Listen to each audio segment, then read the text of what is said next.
Hi guys, welcome to today's class. Welcome to today's episode where we'll be discussing briefly how to keep your smartphone secure. So please stay logged in and make sure you subscribe to my channel for more lessons. So let's go straight to this. Now, number one is you lock it up. Now that means you use a strong passcode or biometric lock or your fingerprints or your face ID. And sometimes it's advisable to use at least two, whereby you can use a passcode and a biometric lock at the same time. It could be your passcode and your fingerprint or a passcode and your face ID. So even if someone manages to bypass one, there has to be another one. You enable auto lock after short inactivity. So you go to your settings and you can activate it. Sometimes you can make it lock after 10 minutes or 5 minutes of inactivity, but I prefer to make sure it locks immediately once I'm inactive. So once I tap the lock button, it locks completely. Now avoid obvious pins like birthdays, that's your date of birth, or stuff like 000 or 1234 or 126. Secondly, you protect your data in the sense that you keep your OS as your operating system and your applications updated, definitely, because it will help fix vulnerabilities and patches. You encrypt your device to make data unreadable without your passcode. That's another option. And thirdly, you back up regularly to encrypted cloud or external storage so that you don't lose access to files, photos, or documents.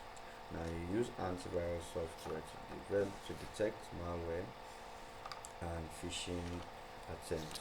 So you make sure you use updated antiviruses or paid antiviruses. Next is safe connectivity.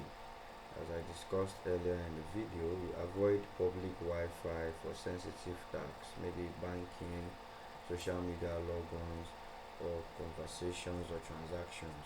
So if you are going to do that, either use your mobile data or you use a VPN.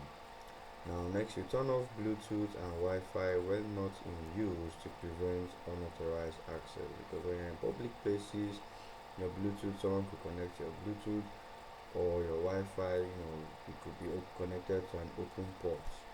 And lastly, you use a trusted VPN to encrypt your internet traffic.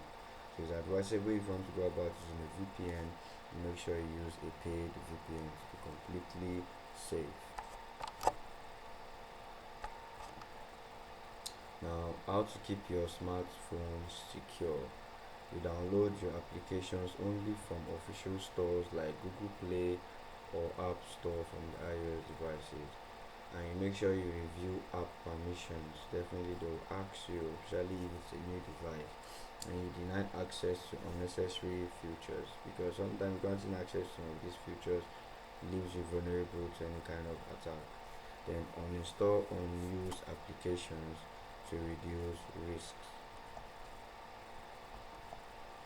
Next is communication safety, whereby you watch for phishing emails and texts.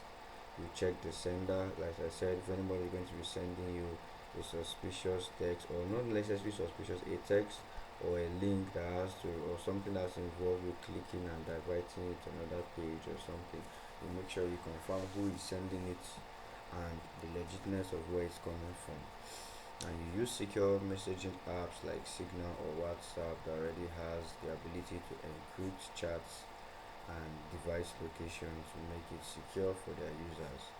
And you disable lock screen previews for sensitive notifications. Maybe it could be in the public and you're using your phones, whereby your messages pop up in and it's visible to anybody who is just close by to your phone.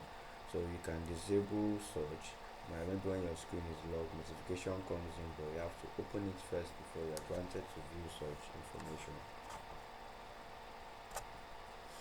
Next is location and tracking. Limit location access for applications only when necessary. For instance, if you want to use an application that requires location, and they ask you, are you going to use it just this moment or permanently? Now make sure you grant the access just that moment, or whichever application you are granting access to your location, you make sure it's one that is trustworthy, and make sure that even after you are done with it, you turn it off.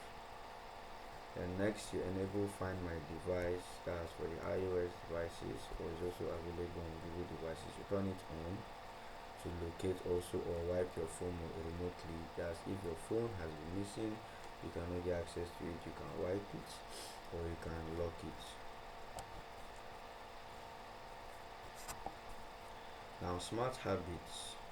Number one, log out of sensitive applications when not in use. If you are on a Chrome browser or you're on a web application or you're on a banking software, you make sure you log out when you're not in use, because some people might just minimize that tab, and before it gets to the time frame where it automatically logs or asks for a login, someone else can just gain access to your device knowing fully well you are logged on already and make transactions or steal credible information. And lastly, you stay informed about new threats. Always stay up to date. Always go on the net. You can go on Twitter, on YouTube, watch videos, you follow cybersecurity news, because it evolves very, very fast. Because we're in the technological era. Thank you very much.